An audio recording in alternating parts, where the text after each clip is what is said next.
Okay, we come to paragraph 136, actually 137. The judgment by the king and the denunciation of the leaders of Israel. This whole chapter of Matthew 23, the most detailed of the three accounts, mainly because he traces the consequences of the unpardonable sin more than Mark, Luke, and John do. But this whole chapter is one theme, and that's the renunciation and denunciation of the scribes and Pharisees, leadership of Israel of that day.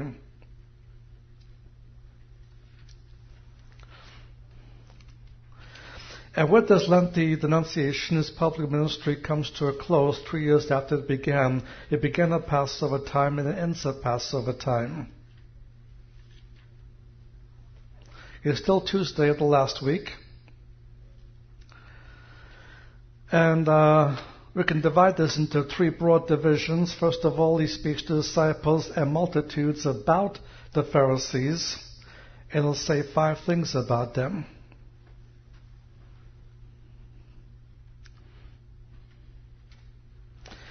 The first point happens to be in Matthew's account, verses 1 through 3, the true nature of Pharisaism is hypocrisy. A point is made more than once before. Now, verse 2 says of Matthew, the scribes and Pharisees sit at Moses' seat. All things whatsoever they bid you, these do and observe, but do not after their works, for they say and do not. And what has been happening in some circles, the Messianic movement is part of it, but not the only part, is that Jesus here says that we have to do what the rabbis tell us to do. Well, the rabbis would tell you, quit believing in Jesus, then what do you do? Unfortunately, some Messianic Jews have renounced their faith using this same logic. But to denounce the term seat of Moses is dealing with a specific issue. And on the board here you can see the stone seat that was discovered in the synagogue of Chorazin. And there are Hebrew inscriptions at the seat, and the Hebrew says, the seat of Moses. The seat of Moses. Because it has to do not with religious laws, which he himself, as we already saw, consistently kept on disobeying. It would not admonish us to obey religious laws of the Pharisees. But the seat of Moses' seat has to do with the application of case law. It's in case of two litigants coming together. Now, Judge Judy would not be allowed to sit in this seat. There always have to be a male Pharisee. The same principle, you have the two litigants coming together. Whenever the judge says, that's the final verdict. There's no further appeal. As when two litigants come and the judge makes a decision how to apply case law to one side or the other, they must go ahead and fulfill what the judge says. But this has to do with civil case law. It does not religious practices. This is a totally different issue.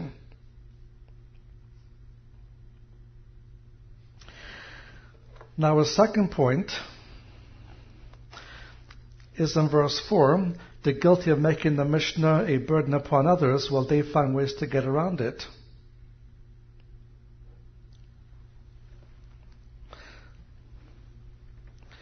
Thirdly, in verses 5 through 7, they're self-seeking and self-righteous. Because when we do obey points of the Mosaic law, they're not being motivated to obey these laws based upon the love of God, the only true motivation for being obedient. But they're being obedient only for the sake of looking at being seen by the men, how spiritual they are. As in verse 5, it says they make broad their phylacteries. Phylacteries are small black boxes. And to this day, Orthodox Jews in their morning prayers tie one around the forehead, and they tie one on the left hand if they're right-handed, they're on the right-handed, the left-handed.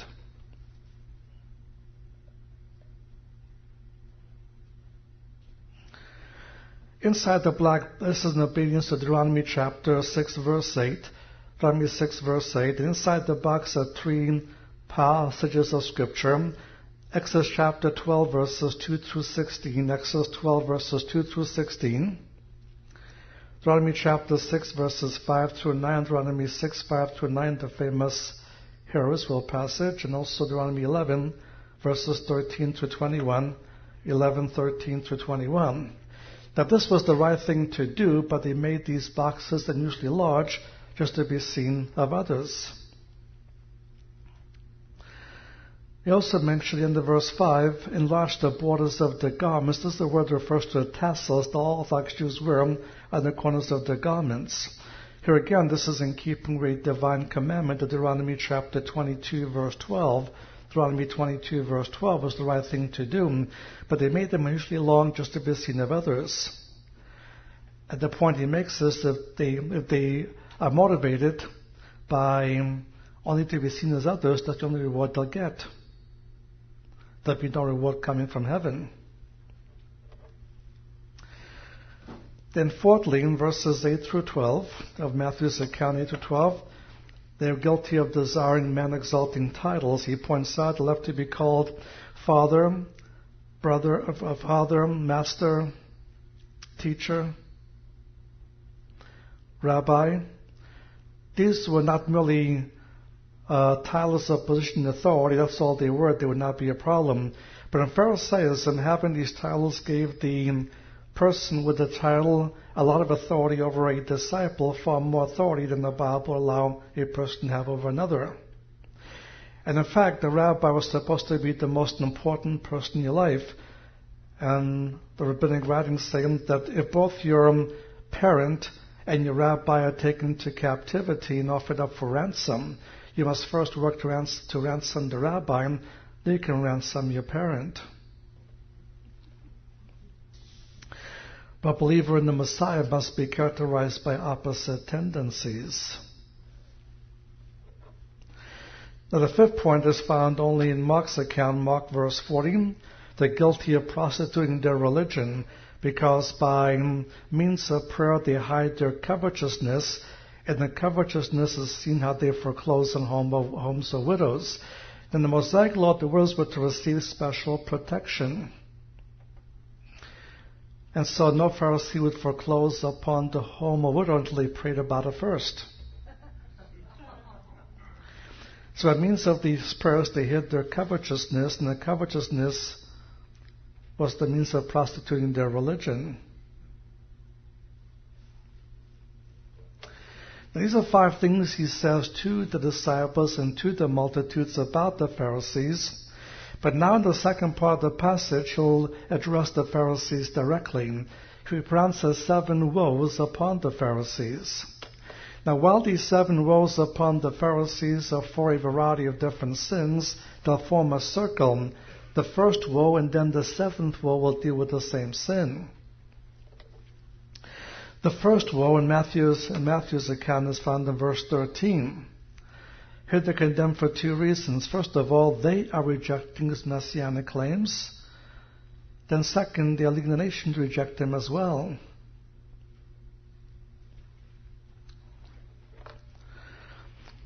The second woe is for turning proselytes into far worse legalists. And he points out they went everywhere to convert people to Pharisaism. But his converts to Pharisaism often were more zealous with their legalism than they themselves were. That's in verse 15. The third woe is in verses 16 to 22, for switching priorities. Now they gave priority to consecrated and not to consecrator. He pulls out 2 examples here. The first example from Bringing Theology is, if you swear by the temple, you don't have to keep your oath. If you swear by the gold in the temple, you do have to keep your oath. But what makes this gold so special? As to its makeup, it's no different than gold found elsewhere in the world. What makes this gold special is where it was placed, in the holy temple. The temple sanctifies the gold, not vice versa. But here they switch priorities. Second example, if you swear by the sacrifice, then you don't have to keep your oath. If you swear by the altar, you have to keep your oath. If you swear by the sacrifice on the altar, you don't have to keep your oath. But what makes the dead body, that animal, special? As to its makeup, it's no different than a body of the same kind of animal elsewhere in the world. What made it special is where it was placed, upon the holy altar. The altar sanctifies the gift, not vice versa. And by this means of swearing, kind of oaths that you can have to keep or don't have to keep, they switch priorities, giving priority to consecrated, not the consecrator. The fourth woe is in verse 23 and 24, for camping on the minor points of the law while ignoring the major points of the law. And he says in verse 23, ye tithe, mint, anise, and cumin. These were three of the smallest seeds known in Israel for the first century. They were careful to tithe even of the smallest seed. This was not the wrong thing to do, because it says this you ought to have done. The problem is they ignored the more important aspects of the law, such as judgment and mercy and faith. And so they camped on the minor points of the law, ignoring the major points of the law. The fifth was in verse 27 and 28.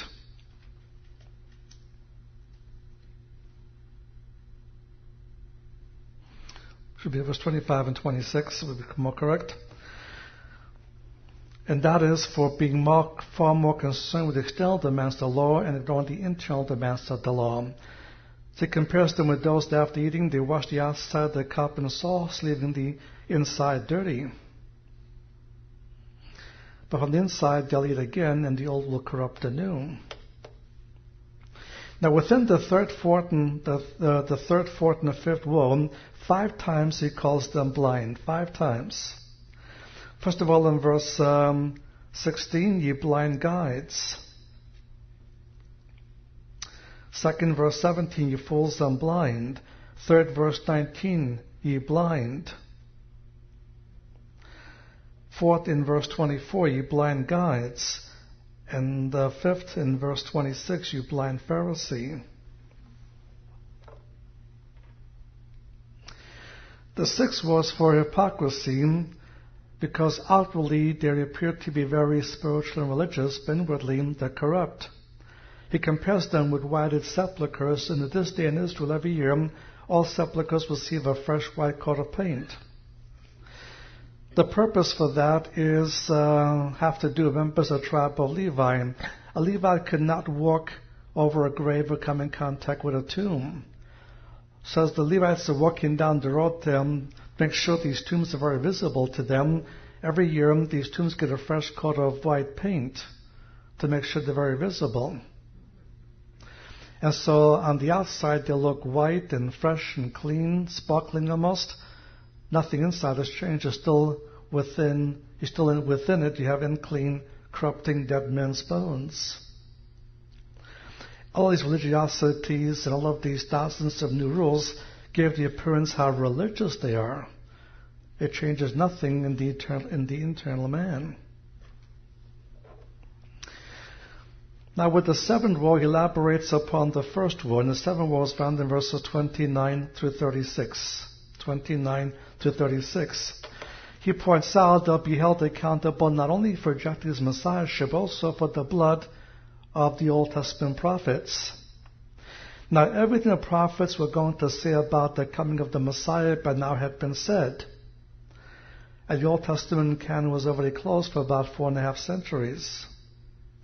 Furthermore, John the Baptist came as the forerunner, announcing the soon coming of the King, and he himself proclaimed his messiahship and authenticating it with miracles and signs and wonders. In spite of this, they rejected his claims. And to reject his messiahship automatically means to reject the Old Testament prophets, and no one can claim, not even the Orthodox Jew can claim to believe the prophets and reject the messiahship of Jesus. It's a package deal. To believe one is to believe the other. To reject one will be to reject the other. Now, one thing to keep in mind is that the order of the Bible that Jesus uses, the Jewish order, not that how we have it today in the Christian Bible. The number of books between the Jewish and Christian Old Testament is the same. The number is the same. The order is not the same. The first book, of course, is the same Genesis. The last book in the Jewish order is not Malachi, but 2 Chronicles. Notice in verse 35 he names two men. Abel found in the first book, Genesis, and then a Zechariah found in the 2 Chronicles, the last book of the Jewish order. And by naming these two men, it says you'll be held accountable for everything from Genesis to 2 Chronicles. This was a Jewish figure of speech, meaning the whole body of revealed written truth. Much as we would use a similar figure today, we say from Genesis to Revelation, our figure of speech for the whole body of revealed written truth. And now look at verse 36. Verily I say unto you, all these things shall come upon, and note those two words yet again, this generation. This generation, guilty of the unpardonable sin, will not be held accountable for the whole body of revealed written truth.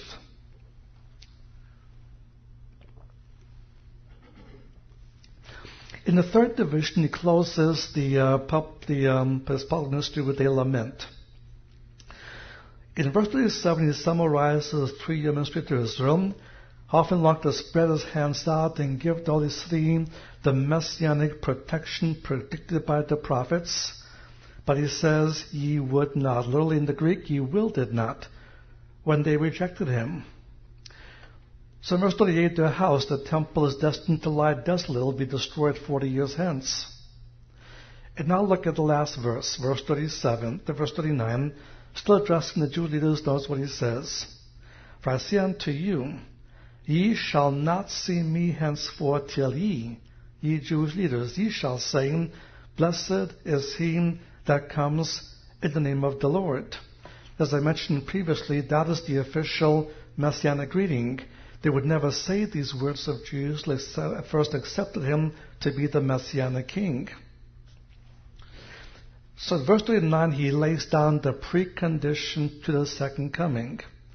He won't come back until the Jewish people ask him to come back. When the key differences between the rapture and the second coming lies right here. The rapture has no preconditions at all. It could happen any moment of time. It could happen tonight. The second coming does have one key precondition, which is Israel's national salvation. Until the whole nation comes to faith, there will be no second coming. We'll say more about this in our closing comments when we finish our series on Saturday. If we clearly understand the precondition to the second coming, we'll understand 3 important things. First of all, fully understand the biblical foundations of anti-Semitism and why Satan has always had this long war against the Jews, trying to destroy the Jews at every opportunity. Satan knows that once Jesus comes back, his career is over. He also knows that Jesus will not come back till the Jews ask him to come back.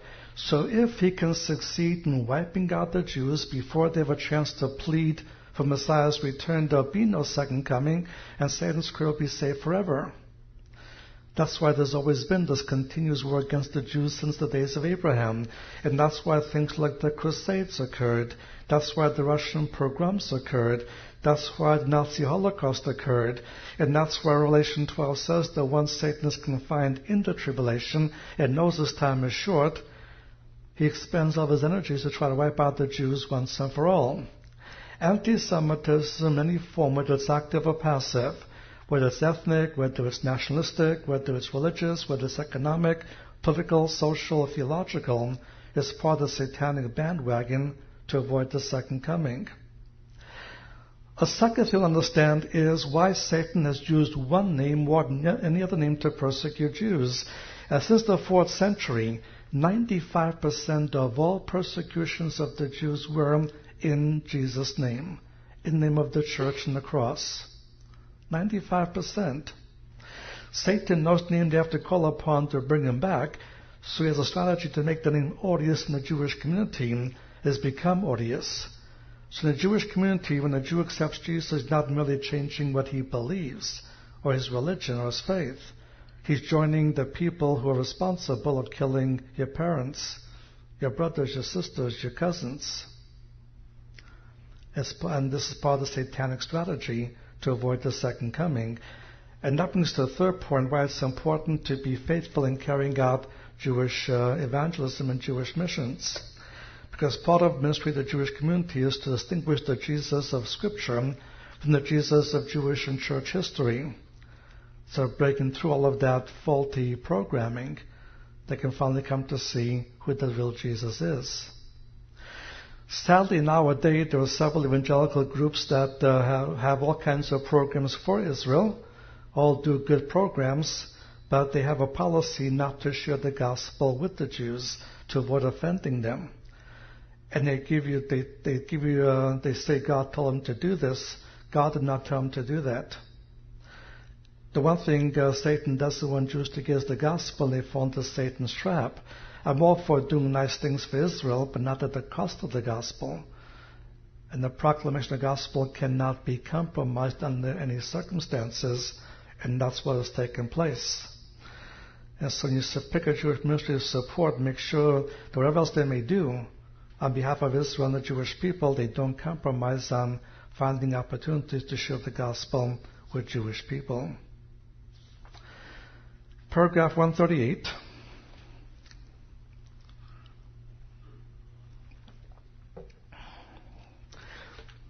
Now, the area he was teaching was near the treasury. The treasury section had 13 large, what you would call offering boxes.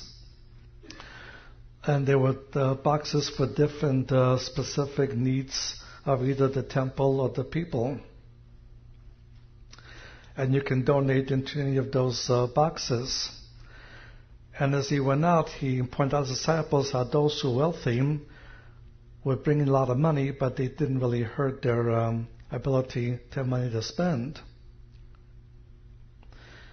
But you have a widow here who offers 2 mites, which was the absolute minimum allowed to be put in. Now, the wealthy could give all this money, didn't have to trust God to provide for them. But when she gave everything she had to trust the Lord that she would get to eat again and to sleep on the roof again. But this shows the difference in what he just taught in paragraph 137. Provides an example between mere externalism and externalism with internalism. Because of her internal righteousness before the Lord, she was able to externally be willing to pay all that she has. But the others were merely external with no internal changes. Paragraph 139 through 152, we now come to the 8th main division of his life, the preparation for the death of the king.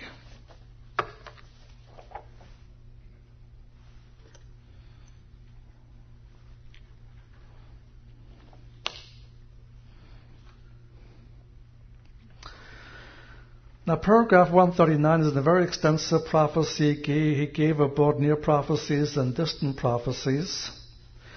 When I have a conference on the Olivet Discourse, we spend 5 full sessions on this paragraph alone. But we're dealing with the thematic development life of Messiah, so we cannot go into all the same details and bring in other passages of scriptures. And so we'll simply survey this. I'll give you the various points for each of the divisions on your outline. We cannot take time to bring in everything and go to all the details.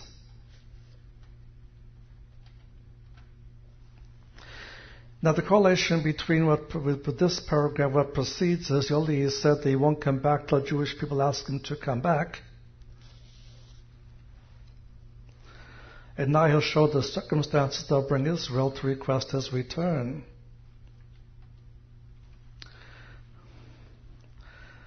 He raises the question, what will be the circumstances for the setting up of the kingdom?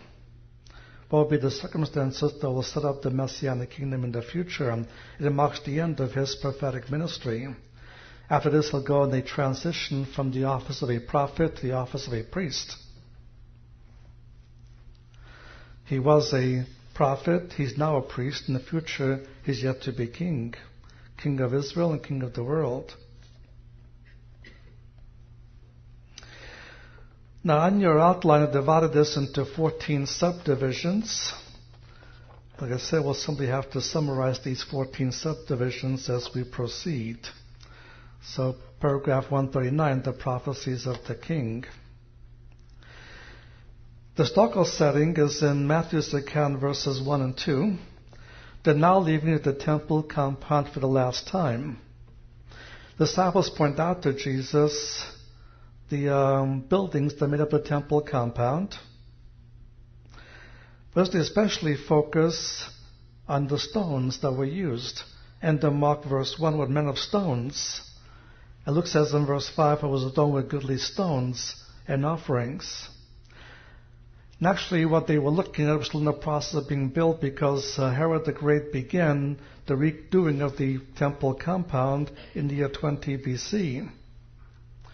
And while the temple building itself was done rather quickly because of its importance, the rest of the compound was still in the process of being built even as these words were spoken. In fact, it will not be finished until the year 64 AD. Began 20 BC, and they continued to work until AD 64. About 84 years. It was finally finished in 64, and then 6 years later it was all destroyed by the Romans. And indeed, at this point in time of the land of Israel, the stones that were used were the largest stones for buildings ever known. A lot of them measured 10 to 12 feet and quite heavy, but they found several other stones that measured something like 25 feet. It's a bit of a mystery how they got these stones on top of the other. And Jesus says to them, there shall not be left, this is Matthew's account, verse 2, there shall not be left here one stone upon another, shall not be thrown down. He prophesies in keeping with has been his motif since paragraph 61, a coming destruction of the entire temple compound area.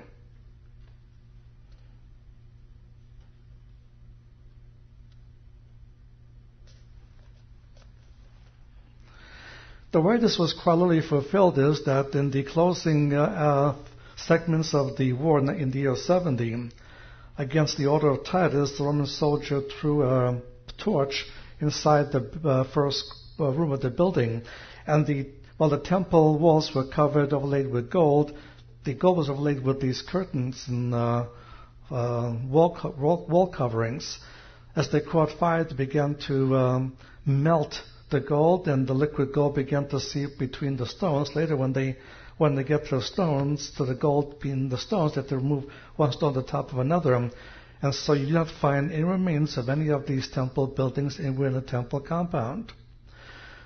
The western wall or the wailing wall is not the wall of a building. It was the compound wall that surrounded the temple compound. The prophecies applied only to buildings and not to the outer wall. But that raises under point 2 the three questions of our disciples, which are at the same time three requests for signs. The places Mark verse 3 points out is the Mount of Olives, hence it's called the Olivet Discourse. It also again takes the position of a rabbi. In Matthew verse 3, he sat down. He always taught in a teaching in a sitting position. When Matthew simply says disciples asked him, Mark specifies it came from 4 disciples, Peter, James, John, and Andrew.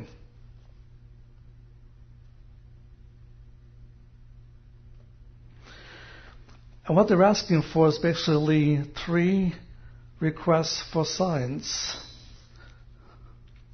So Matthew puts it this way in verse 3, tell us when shall these things be. The antecedent to these things is the prophecy of verse 1 and 2, destruction of Jerusalem.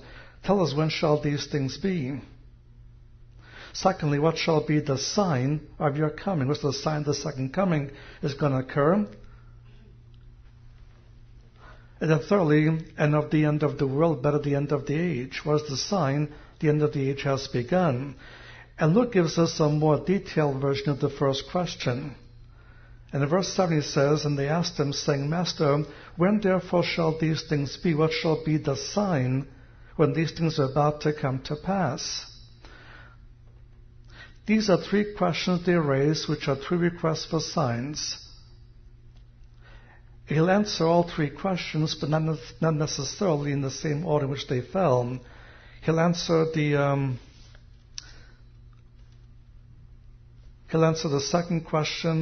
third question first. He'll answer the third question first, the first question second, the second question third. The third question first, then the second question, the first question, then the second question. 3, 1, 2.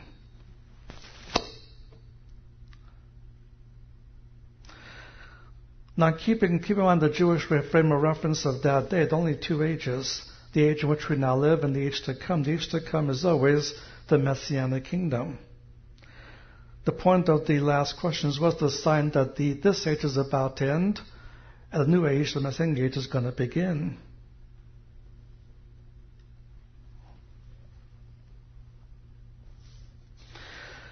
Not all three gospel writers provide answers to all three questions. It is Luke who focuses on the first question about the sign of Jerusalem's destruction. And keep in mind, Jerusalem happens to be one of Luke's four main concerns.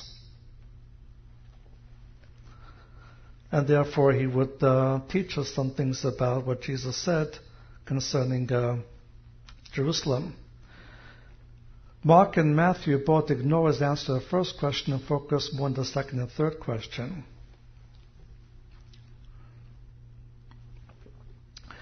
Like he answers the third question first about the sign, the end of the age has begun. Under point 3 answers the question negatively, two things that do not indicate the end has begun. These are characteristics of the whole church age period. They are not indicative of the end days. First of all, it says the rise of false messiahs. When I was a student at the Hebrew University in Jerusalem, I did my paper on pseudo-messianism, and I pointed out in the paper the first one in Jewish history to claim to be the Messiah was Jesus himself. After him came a long line of false messiahs, beginning in the year 132 AD, with a man named Simon Bar Kokhba, who became known as Simon Bar Kokhba. And as late as early 1800s, with a man named Jacob Frank from Poland. Between Bar Kokhba and Jacob Frank, there are many false messiahs in Jewish history, and probably the most famous one, had the largest following around the world, was a man named Shabtai Tzvi in the 1600s.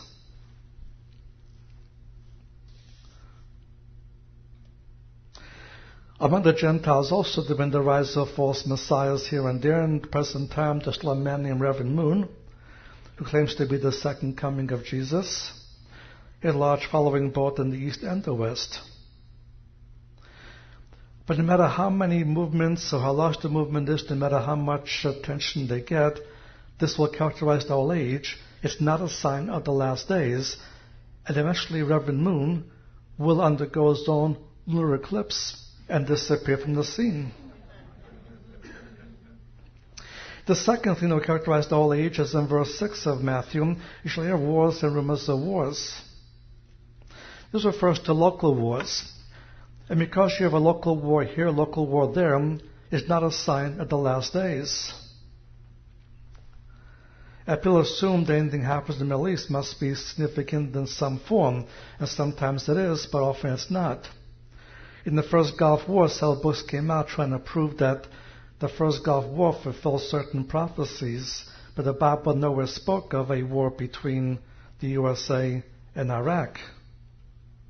It was certainly significant politically, but not biblically or prophetically. So keep in mind, just because something happens anywhere in the world, in the Middle East in particular, is not a sign of the last days. But the whole age will be characterized by the rise of false messiahs and local wars. And notice what he says at the end of verse 6 of Matthew. For these things may come to pass, but the end is not yet. It's not a sign of the last days. Under point 4, we would answer the question positively. What's the sign of the end of the age? It's a clear answer if you understand the Jewish writings of that period, but if you don't understand it, you don't quite get what he's getting at. Now he says in verse 7, for nation shall rise up against nation, against kingdom. There shall be famines and earthquakes in divers places, and all these things at the beginning of travail. The word travail is the word that means birth pang. It's a term that is used of the series of birth pangs a woman undergoes before giving birth to a baby. In the last days of this age was seen as a series of birth pangs before the birth of a new age, the Messianic age. So he's focusing on the very first birth pang, which is in verse 7, nation against nation, kingdom against kingdom. And that was a Hebrew idiom of that day, a Jewish idiom of that day, dealing with a world war. And the contrast is this, that when you see a world war in contrast to local wars, that's the sign the last days have begun. Let me quote you a couple of sources from ancient times. First quote, at that time war shall be stirred up in the world, nation against nation, city against city. Much distress shall be renewed against the enemies of the Israelites. Second quote, when you shall see kingdoms rising against each other in turn, kingdom against kingdom, nation against nation, then give heed and note for the footsteps of the Messiah. And that's, by the way, where I got the name for the title of my prophecy book, from this quotation of rabbinic writing. The footsteps refers to a series of all events that will bring about the return of the Messiah, or in Judaism, of course, the only coming.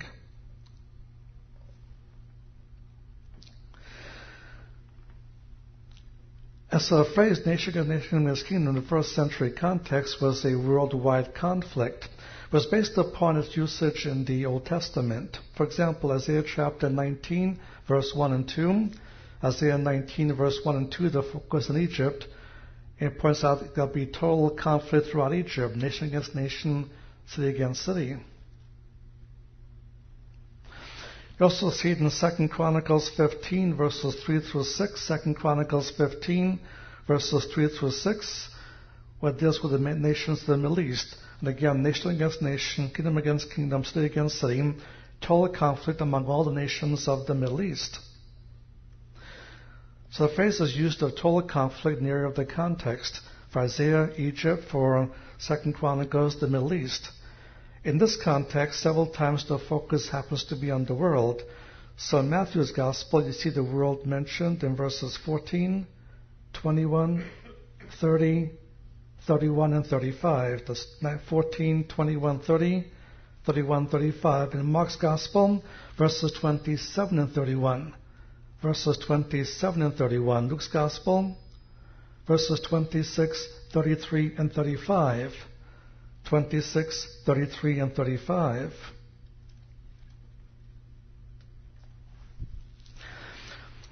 So that answers the third question. What's the sign the last days have begun? When you see a world war in contrast to local wars. So I do agree with those who hold that we live in the last days. And now begin the last days in 1914 to 1917 with the First World War. The Second World War was a continuation of the First World War, and both world wars had a very decisive impact on Jewish history. And when you determine where we are prophetically, it doesn't matter how things affect the USA. And Washington is not the holy city. But it determines how Jewish history is affected. And the events of World War I gave the impetus to the growth of Zionism. The events of World War II set the stage for the establishment of Israel 3 years after the Second World War ended. Now, point 5, the personal experiences of the apostles. Normally, he follows a chronological sequence of events, but now he breaks the chronology, but he tells you one way or another. So look at Luke's account, verse 12. You notice what he says here, but before all these things. So the events that now come up in verses 12 onward, the events that will precede the beginnings of the last days, before all these things. So there you have a chronological sequence reversing the order.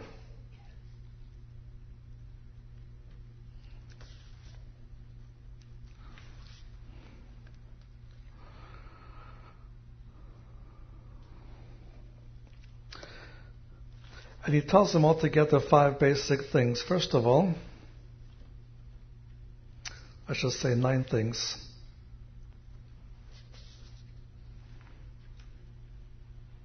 Number 1, they'll be rejected by the Jewish community. Secondly, they'll be rejected by the Gentiles. But thirdly, though they're being persecuted by both Jews and Gentiles, periods of persecution will provide them opportunities to testify.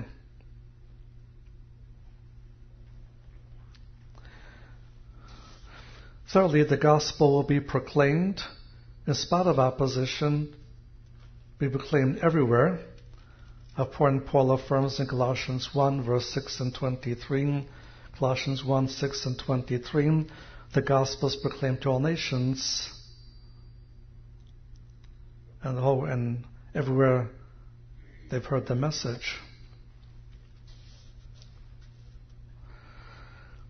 The fifth point he makes to them is that when they're brought before any kind of court of law, whether it's a Jewish court of law or a Gentile court of law, they do not need to worry about how they'll give their defense.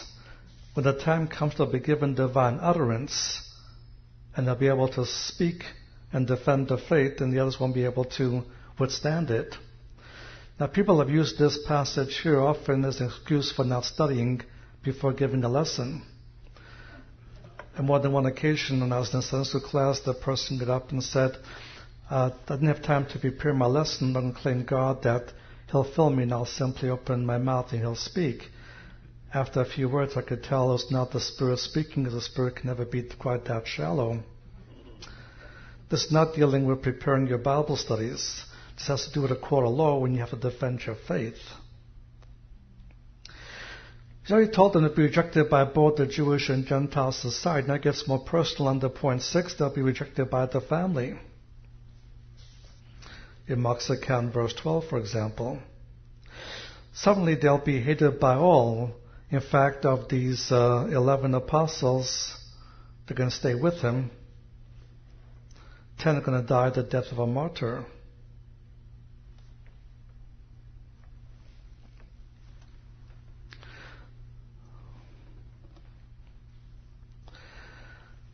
Now, while their physical salvation is not guaranteed, the 8 points of spiritual salvation is guaranteed.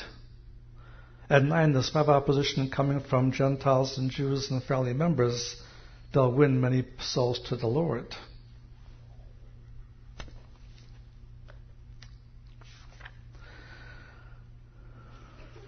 Now, point 6, the sign of the fall of Jerusalem. Now he'll deal with the first question, which is answered by Luke.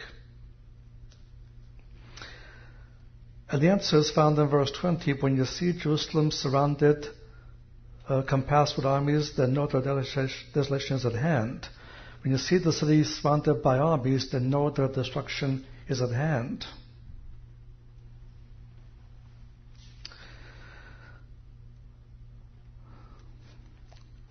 I think it's a warning to Jewish believers of that day. The days between 66 and 70 AD. They are not to take up swords to help defend the city. Rather, they have to find a way to abandon it.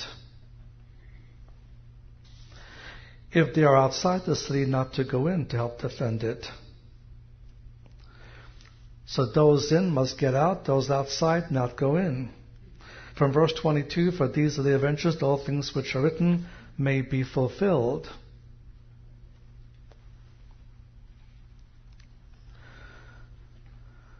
He points out at the end of verse 23, for example, for there shall be great distress upon the land and wrath unto this people. The people here would be the Jewish people. And he points out this is also a mark of the continuity of the times of the Gentiles that will continue until the times of Gentiles is finally fulfilled in verse 24.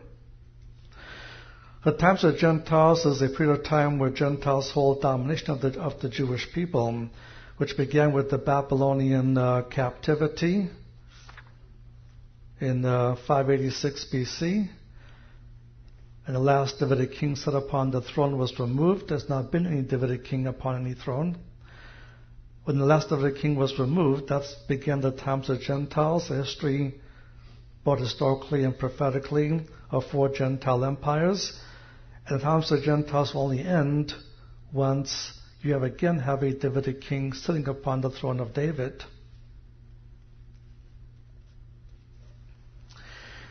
Now, the way the fulfillment came initially is in the 66 AD.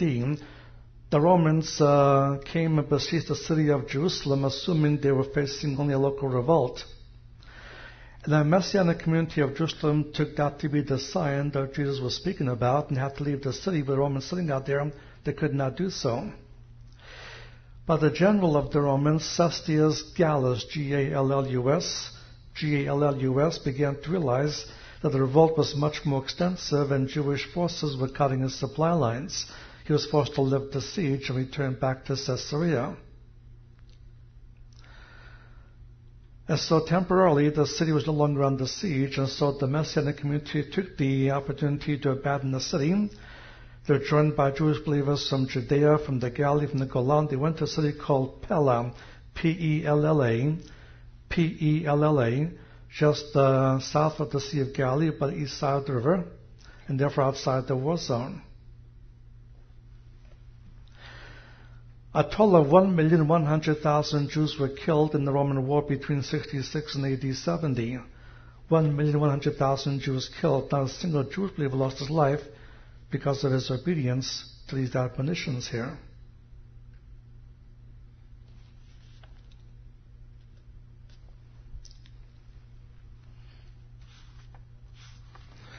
Now, point 7, the Great Tribulation. Small a, the first half. Now, here you have a similarity of wording, and people make the assumption that because of similarity it must be the same, but they ignore the timing element. If you have your harmony, you notice that he gives the sign of the last days, nation against nation against kingdom, in Matthew verse 7 8, and in Luke verse 10 11. So what Luke says in verse 12 is, but before all these things, so Luke is describing that something happens before nation against nation, kingdom against kingdom.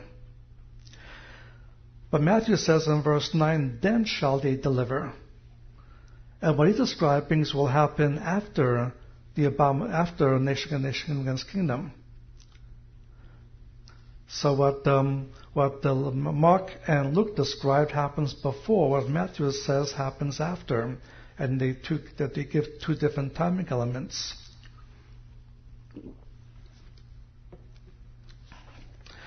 In the first half, he mentions 5 things. First of all, in verse 9 of Matthew, will be a time of the persecution of the saints.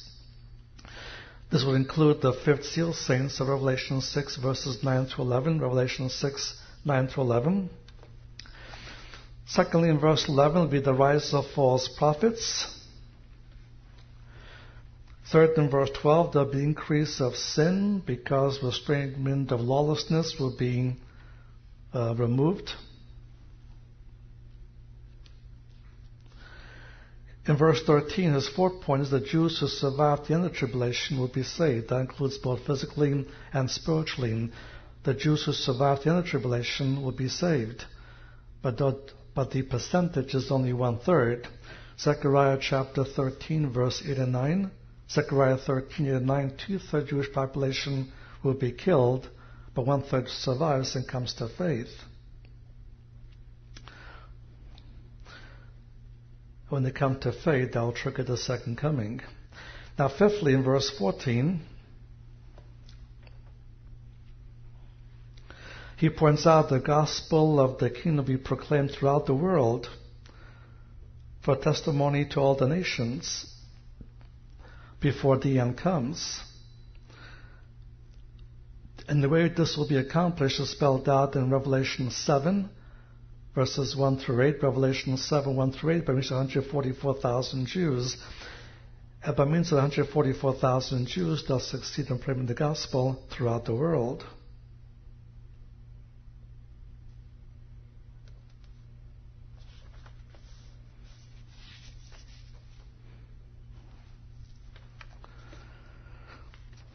Now we want to small b, the second half of the tribulation. What he does here is give us 8 basic events. First of all, what triggers the midpoint in the second half is what he calls the abomination of desolation in Matthew verse 15. And that's when the Antichrist will take over the Jewish temple, seat himself in it, proclaim himself to be God Almighty, call upon the whole world to worship him as God, and to signify their acceptance of his deity of taking the mark of 666. I don't recall if I already told you this here or not, but in case I didn't, the fact this number 666 points to him being a Gentile. If he was Jewish, the number would have been 599.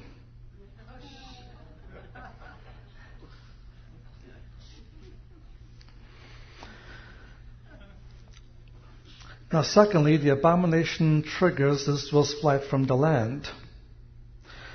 And the present state of Israel will continue to exist with constant turmoil until the midpoint of tribulation. But in the mid-tribulation, they will collapse, and there'll be one more forced exile from the land. The emphasis here in Matthew is in a sense of urgency, so that if you're on the housetop, for whatever purpose, don't go off the roof and go inside the house to take any possessions. As soon as your foot touches the ground, make you aware of the country. Or you happen to be out plowing in the field and you have this event occurring, don't go back to living quarters that take so much as a coat. From the place you are plowing, make you aware of the country. At this point, worldwide anti-Semitism will break out in full force. And the satanic goal described in Revelation 12 to annihilate all the Jews before they can plead for Messiah's return begins in earnest. And he points out 3 difficulties of making a quick escape. First of all, women in advanced pregnancy having to carry young babes can have difficulty getting away quickly. A second difficulty in verse 20 is in the winter. Now, seldom snows in this, so what's the problem in winter? There are several differences between the United States and the state of Israel. One of these differences happens to be the weather patterns. Now, here in America, we receive rain all 4 seasons. So rain falls here winter, fall, summer, spring. Not so in Israel, it has a very fixed rain season pattern. The rain season begins at the end of October. Rains will fall in November, December, January, February. We begin to peter out in March and die out by mid-April. So from mid-April to mid-October, no rain falls. Another difference is the way highways are built. Americans build a highway, for example, and come to a water gully. Even if it's a dry water gully, the American way is to build a bridge across it. Not so in Israel, they're also paved into these water gullies and up out again. These water gullies are called wadis, W-A-D-I. A wadi is dry all the summer, it's also dry most of winter. But in the rain in winter months, where rains fall like the mountain range of Israel, water begins rushing down these wadis with tremendous force and carrying tons of rock and debris, often destroying these highways. When I lived in Israel, more than one occasion I had to make a major detour or go back to where I came from because a wadi had destroyed the road I was traveling on. When the Jews have to flee the land, they have to flee by means of these wadis, and if it happens in the winter, make escape down much more dangerous. How dangerous it could be was made vivid. A few years ago, when 40 French tourists were walking down a wadi heading for an archaeological site, it was not raining where they were hiking at the moment. It did begin raining elsewhere. Waters came down only 30 minutes, 38 of the French tourists drowned, only 2 survived. So pray that your flight be not in winter. And the third difficulty is to happen on the Sabbath day, because in Israel on the Sabbath day, which is from sundown Friday till sundown Saturday, all public transportation closes down. No buses, no trains are running.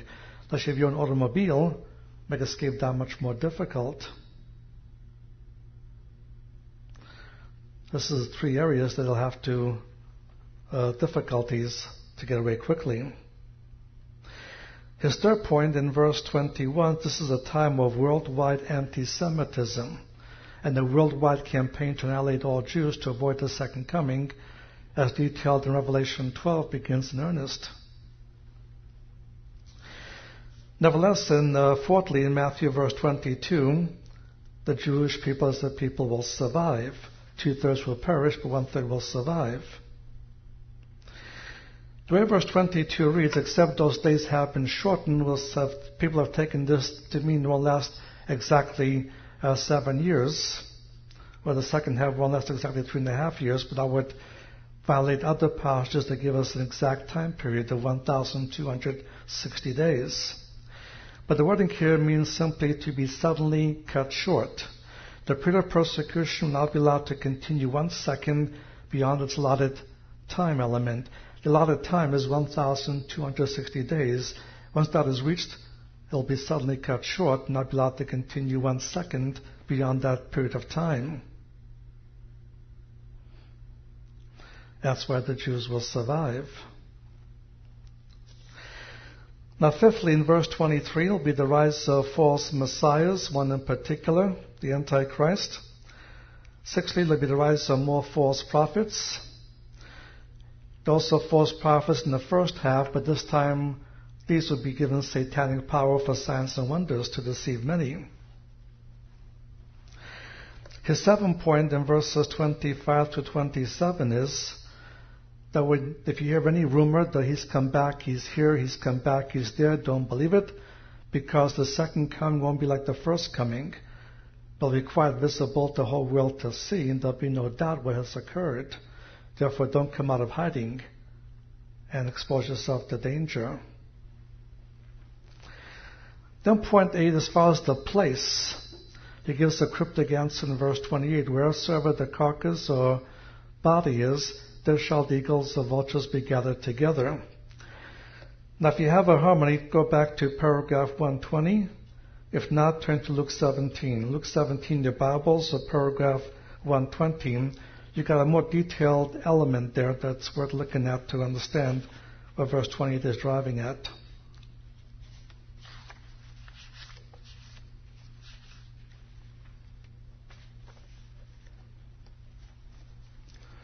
Okay, paragraph 120, or Luke 17, verse 37. Luke 17, verse 37. And the answering, after he describes the second coming, the answering said to him, where, Lord? Where will the second coming occur? He said to them, where the body is, there will the eagles, or better, the vultures, be gathered together. Now, this is based upon Old Testament knowledge, a cryptic answer given based upon Old Testament knowledge. The body is the body of Israel. And the vultures refer to Gentile armies. So where the second coming occurs, that whatever the body of Israel is, that's where the Gentile armies come. And where the Gentile armies come, that's where the second coming will occur. And we know that from other passages to be a Hebrew named city called Bozrah, B-O-Z-R-A-H, B-O-Z-R-A-H, better known today by its Greek name as Petra. Petra is Greek, Bozrah is Hebrew, and that'll be the place of the second coming. You'll see this in Isaiah 34, 1 through 7, Isaiah 34, 1 through 7, Isaiah 63, 1 through 6, Isaiah 63, 1 through 6, Micah chapter 2, verse 12 and 13, Micah 2, 12 and 13, Habakkuk 3, verse 3, Habakkuk 3, 3.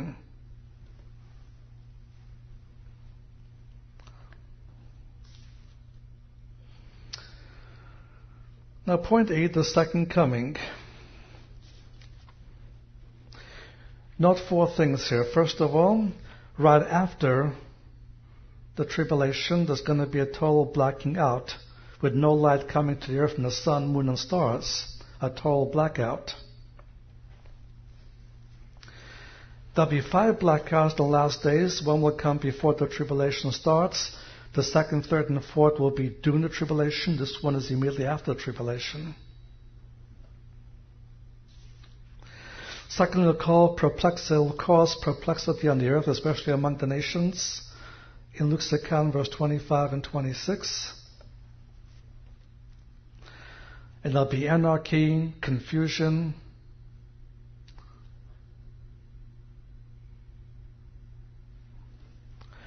Thirdly, there will come the sign of the second coming. And the sign of the second coming is that the Shekinah glory light will disperse this darkness around the world. And that's the way the whole world will see the second coming.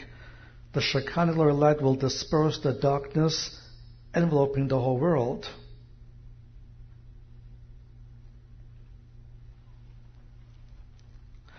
And fourthly, will come the second coming of the Messiah in verse 30 of Matthew.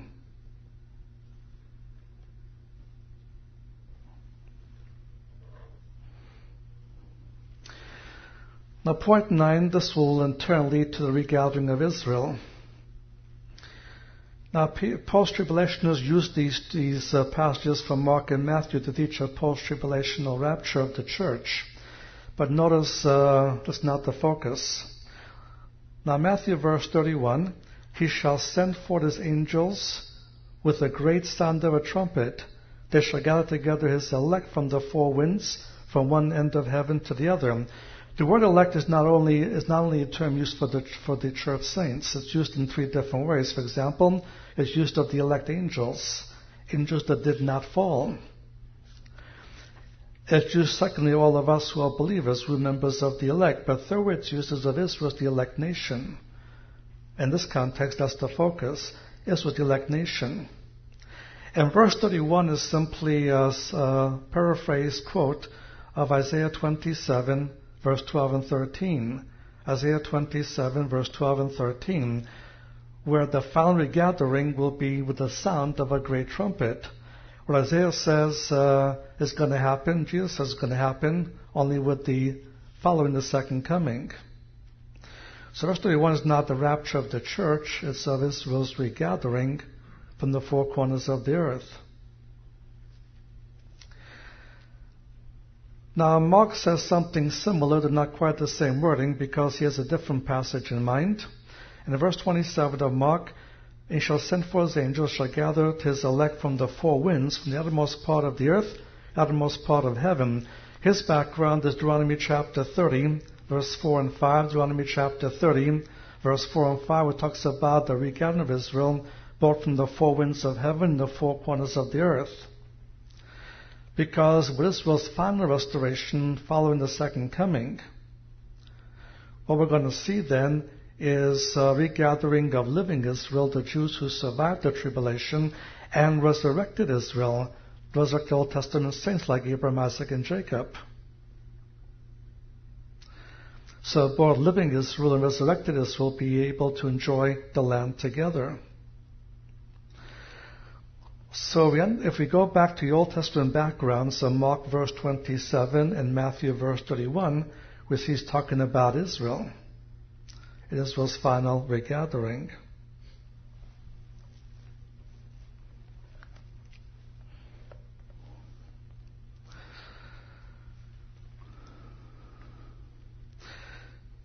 Now, point 10, you have the exhortation found in Luke's account in one verse, verse 28, where it says, when you see these things begin to come to pass, look up, lift up your heads, because your redemption draws nigh. Now, the question is, in Luke's context, what does these things refer to? And it goes back to verses 10 and 11. These things refers to the destruction of Jerusalem in AD 70. Which meant that once AD 70 occurred, and that was the end of that generation guilty of unpardonable sin, any generation that will accept Jesus will see Him returning.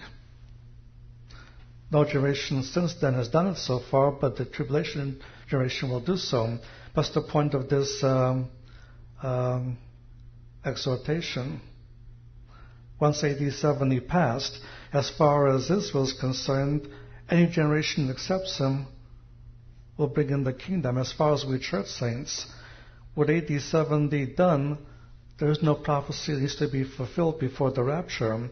The rapture has been imminent ever since AD 70.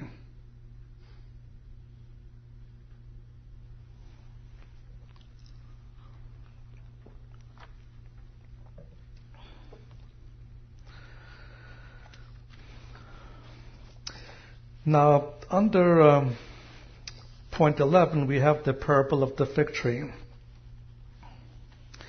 This is a parable that has been terribly misused and used for the purpose of date setting.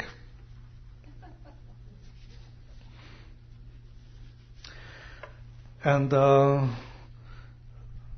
I'd say about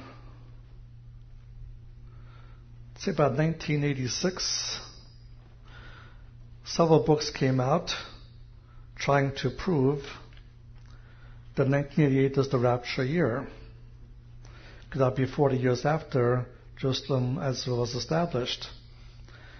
The most popular book was called 88 Reasons Why the Rapture Will Come in 88. I got so many questions from so many people, I couldn't answer them all, so I finally put together a manuscript called 88 Reasons Why the Book is Wrong. So 88 came, no rapture, so he wrote a follow-up book called 89 Reasons Why the Rapture Will Come in 89.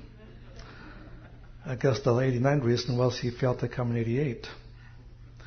Fortunately, he did not write a book called 90 Reasons Why the Rapture Will Come in 1990.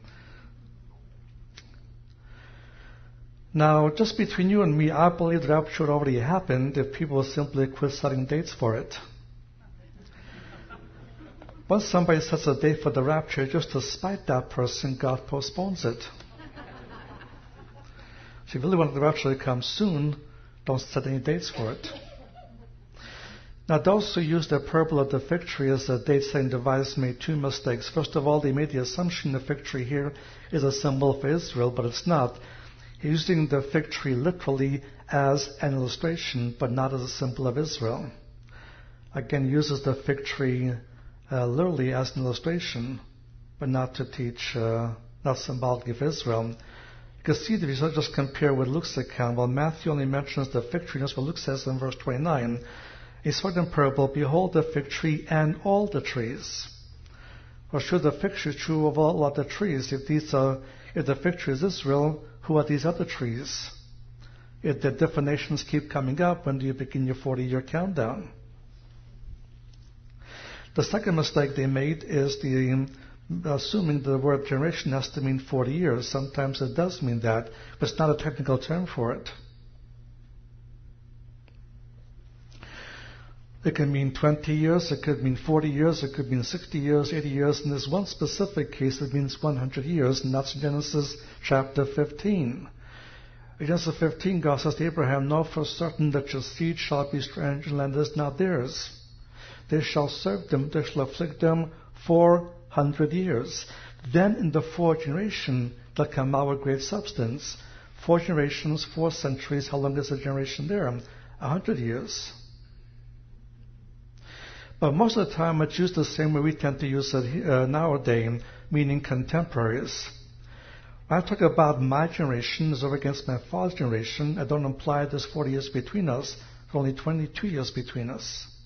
I mean his contemporaries over against my contemporaries. That's the way the term is used here. So what's the fig tree parable he used for? He says, from the fig tree and all the other trees, know this, that once the leaves begin to come forth, it's a sign that summer is coming.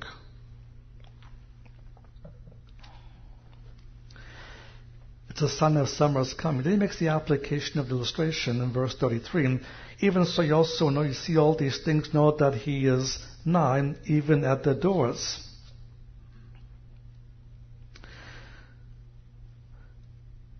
Even so, when you see all these things, what is these things in Matthew's context?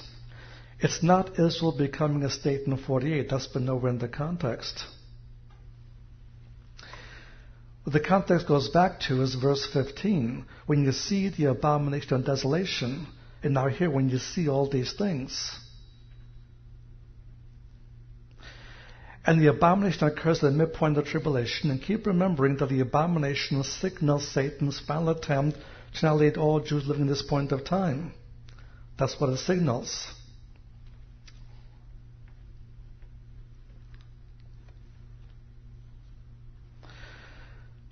And that's the key here. And so the generation he's talking about is not the generation of 1948. It's not the generation of 1967. Some people have used the 6-day wars as criteria, and they predicted the rapture will come sometime in 2007. It didn't.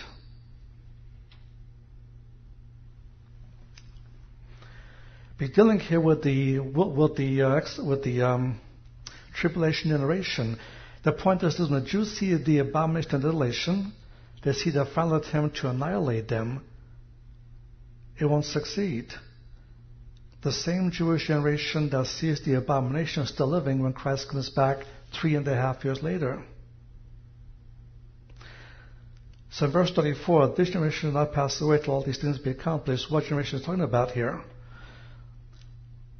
This is a key verse for those who are prayerists, those who believe the prophecy has already been fulfilled almost entirely except for the second coming in AD 70. There are no future prophecies except maybe the second coming need to be fulfilled, because they claim that this generation has to refer to the generation of Israel in Jesus' day.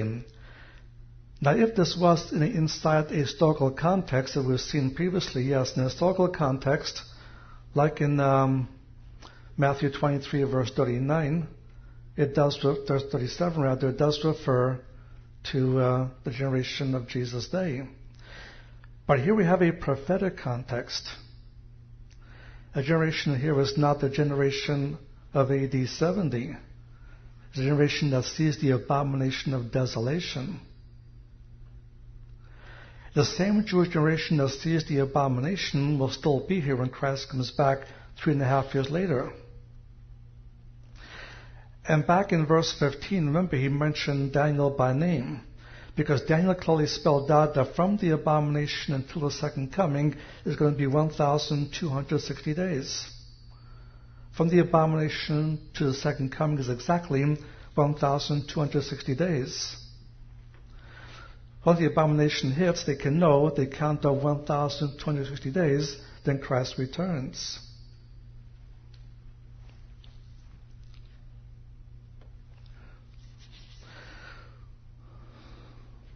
Now, Matthew focuses on the second coming, but Luke focuses more on the result of the second coming. In the verse 31, note that the kingdom of God is nigh, because with the second coming, the Messianic kingdom will finally be established. So again, the purpose of the fig tree parable is this: the Jewish generation that sees the abomination of desolation, sees the beginnings of the final attempt to a Holocaust and wipe out all the Jews that are living, are still here when he comes back 3.5 years later, and therefore the satanic goal to annihilate all Jews is doomed to failure.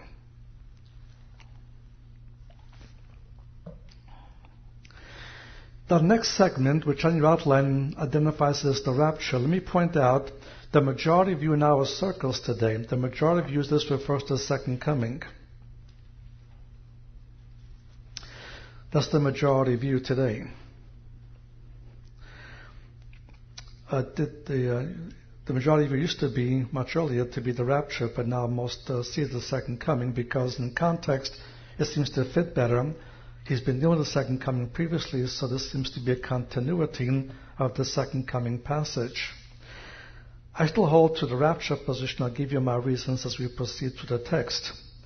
Let's begin with verse 36 of Matthew. It's the word but. In Greek, that's two different Greek words. Peri, P-E-R-I-D-E. P-E-R-I-D-E. Peri-dem. The peri-der construction is a contrastive. It means he's been talking about one subject up until now. Now he's introducing a new subject. The peri-der construction. The most frequent use of it is in 1 Corinthians, where often it reads as not concerning. Every time Paul begins a new topic, it says not concerning, not concerning, not concerning. In Greek, always peri-der. So he stops talking about what he's been dealing with. Now he's talking about something different. So yes, he has been dealing with the second coming. He's now dealing with a different event, as the peri-der construction shows. Secondly, he points out in verse 36, as to the question of when, no one will ever know. The angels in heaven do not know, the Son, his humanity, does not know, only God the Father knows. Which raises a question. If the angels in heaven do not know the timing of the rapture, even the Son of Man did not know in his humanity the timing of the rapture, how come all these people writing books today seem to know the timing of the rapture? They're claiming more knowledge than angels in heaven or Jesus himself.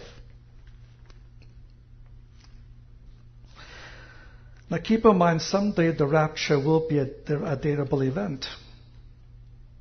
Not the rapture, the second coming will be a datable event. The rapture will never ever be a datable event. Never. But the second coming someday will be a datable event. It happens exactly 7 years from the time the covenant is signed until 7 years around the course. It happens exactly 42 months or 1,260 days after the abomination of desolation. So once you're in that period, you can you can compute the day the Messiah will return. Someday the second coming will be a datable event. The rapture will never be a datable event. Thirdly, in verses 37 to 39, the rapture comes when things are quite normal here on earth. There are no special signs. We saw previously in the context of the second coming, things are very abnormal on earth. There's a blackout, there's convulsions throughout nature in the heavenly sphere, there is anarchy among the nations, there is fear.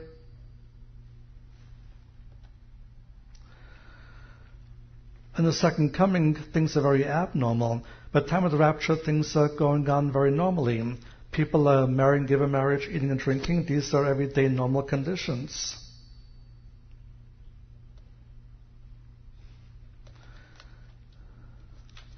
Now, fourthly, when it finally comes to mean a separation of the believer from the unbeliever, a separation of the believer from the unbeliever.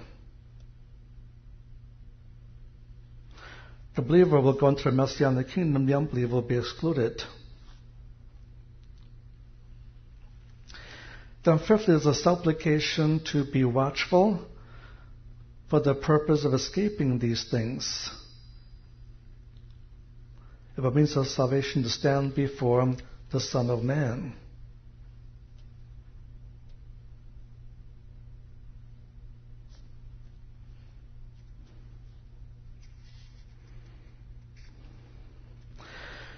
Now, in Luke's account, verses 35 to 36, he's been describing the terrible days of tribulation. And the end of verse 34, he says, and that day comes on you, verse 35 rather, for so shall come upon all them that dwell on the face of all the earth. Notice how all-inclusive that verse is. It will come upon everybody and all over the earth. In other words, it's impossible to escape the tribulation judgments. Impossible to escape the tribulation judgments here on earth. There's a way of escaping, but not to be here on earth. Look at verse 36 of Luke. But watch it every season, making supplication that ye may prevail to escape all these things that shall come to pass, and to stand before the Son of Man.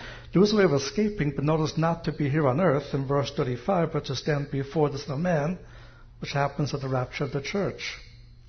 We stand before the Son of Man. That's the means of escaping. That's what the rapture will do.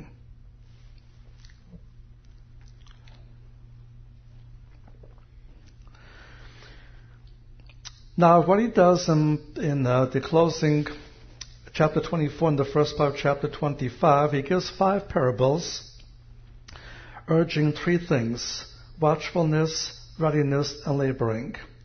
Watchfulness, readiness, and laboring. Now, I'd say probably the first 3 parables are being watchful for the rapture, and the last parables are watchful for the second coming.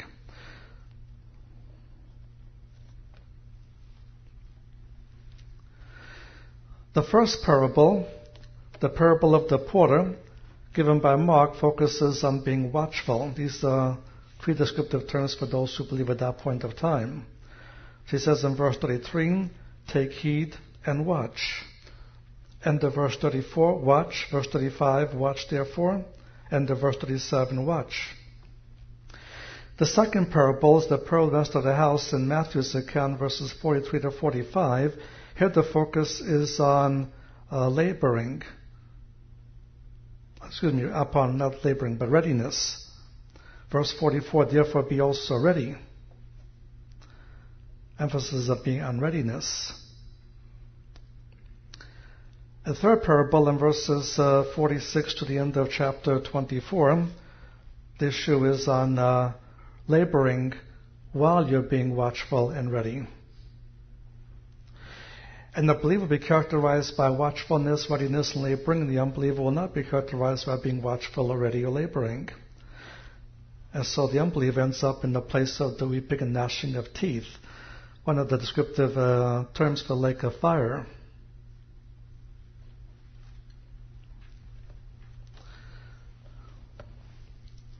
Weeping is for the lost state, and gnashing of teeth is for the pain. The last two parables focus on the kingdom of heaven in verse 1, for example, and these be more targeting for the second coming. And the fourth parable is the parable of the 10 virgins.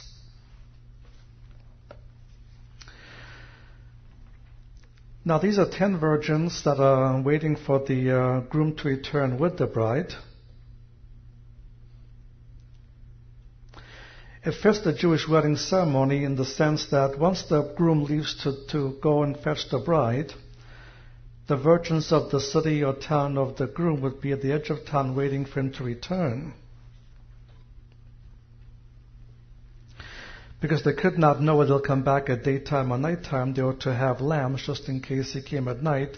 They need the light to escort them into the town and the place where they'll be getting ready for the wedding. Now 5 of these virgins are wise, they have oil, but 5, he says in verse 4, took no oil with them. Oil, the common symbol of the Spirit, so 5 virgins have the oil, 5 virgins do not have the oil, so 5 are believers and 5 are not believers.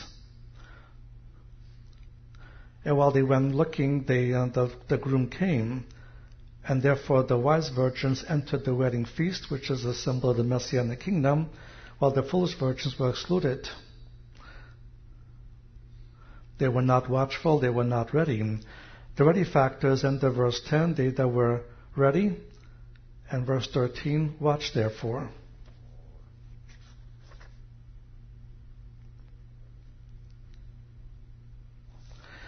The fifth parable is the parable of the talents. Here the focus again on laboring. The contrast is between the servants who are believers and the one servant that is like second line of verse 26, wicked and slothful servant. And he's the one that ends up in the place of outer darkness, the shadow of gnashing of teeth. Normally, fire in our experience is the fire that provides both heat and light. But the fire of the lake of fire will provide torment, will not provide any light. It's a different kind of fire. Torment, yes. Light, no. So everybody who's non-believer ends up in eternal darkness and torment. At times you witness somebody, you want to get flippant and say, well, I prefer to go to hell, that's where my relatives will be. My answer is, your relatives may be there, you'll never see them. You'll hear them gnashing teeth. And they'll hear your gnashing teeth, but you won't see them. So let me give you a better option. Now, in the parabolic method of teaching, you give 1 or 2 or several parables, and then you make the application. The application comes to the last segment, point 14, the judgment of the Gentiles, in verses 31 through 46.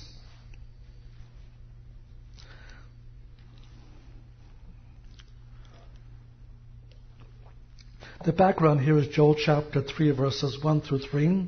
Joel 3, verses 1 to 3 also tells us where this judgment occurs, in the valley of Jehoshaphat. And the valley of Jehoshaphat is the valley between the Mount of Olives and the Old City. The timing of this judgment, verse 31, is at the second coming. It says he gathers all nations. The same Greek word simply means Gentiles. It's wiser to make this Gentiles, not nations, because every nation is a mixture of believers and unbelievers. So it's better to say all Gentiles are gathered together and they're split into 2 separate groups called the sheep Gentiles and goat Gentiles. The sheep Gentiles are the believers of tribulation who showed their faith by their pro-Semitic works. And they're the ones that will enter the Messianic kingdom, and they'll populate the Gentile nations of the kingdom. It's over these sheep Gentiles that we church saints will co-rule over in the Messianic kingdom.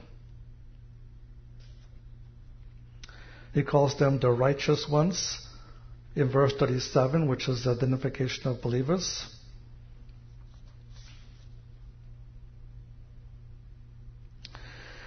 We'll then turn to the goat. The goat Gentiles, the unbelievers who showed the lack of faith by their anti-Semitic works, who ate and abetted the program of Jewish annihilation, so in this judgment they're confined and sent to hell.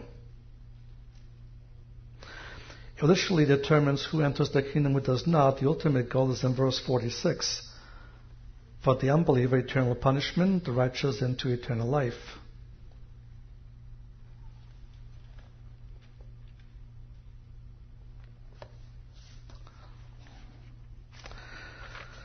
All right, I'll have to quit here. I was hoping to get through paragraph 148. We'll see what happens tomorrow. This was a rather long paragraph. All right, I'll take about 10 minutes for questions and then give you a rabbi story if I remember any of them still. Okay? So the apostles were aware that there would be a second coming? At this point, they were not aware of it. They weren't aware that he was going to die yet. And that's why they put it in the way they worded it in the Jewish terminology, and he, of course, breaks it up. They would not have understood what he said to them until after he rose from the dead. But a lot of things here, they just simply don't understand themselves. Question?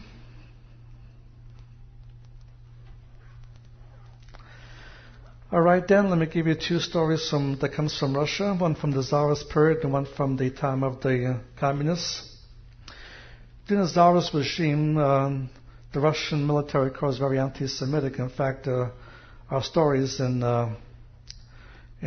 historical writings where the Russian armies would come into Jewish villages and kidnap all of the Jewish boys from about the age of 8, 9, 10, and they had to serve in the Russian army for 30 years before ever coming home again.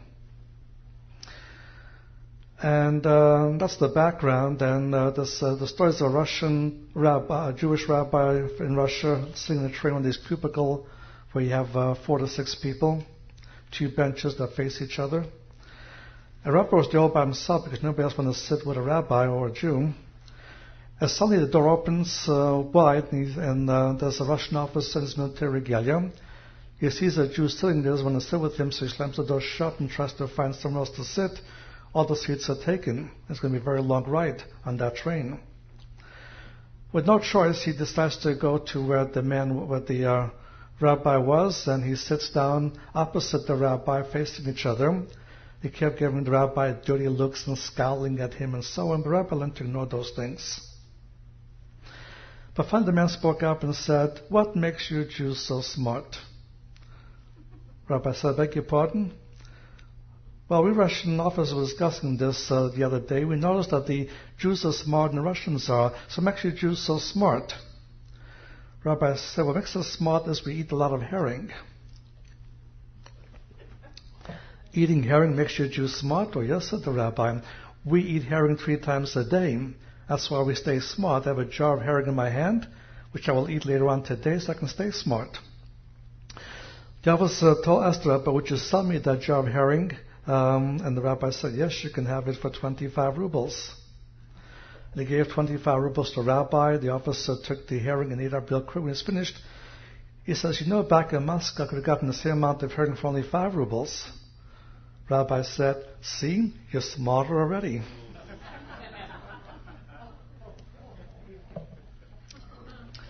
During communism, there's not that many rabbis around. The few that are around were always followed by agents of the KGB. As one agent assigned this one rabbi would notice that he would go out to Gorky Park every morning and look at these documents that had strange writing on them. And the agent felt, well, maybe his officers and the Kremlin want to know about what this rabbi is doing. So he approached the rabbi and said, Rabbi, what is the strange writing that you seem to be trying to master? And the rabbi said, oh, this is modern Hebrew. I'm trying to speak modern Hebrew, learn how to speak it.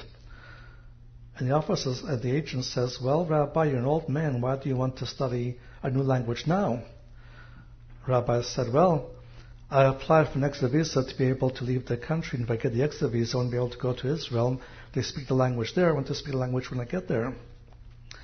The agent said, well, Rabbi, I already know from my contacts in the Kremlin, they decided to turn your request down. You will die here in Madrasha. May as well give up on learning a new language, and because you never get to Israel. Rabbi said, no, if I still need to learn language, because if I die here, I go to heaven. They speak the language up in heaven, they'll be able to speak when they get to heaven. Well, the agent thought he'd be smart with the rabbi and says, Rabbi, suppose you end up in hell.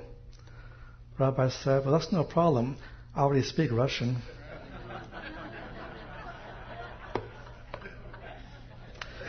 See you tomorrow.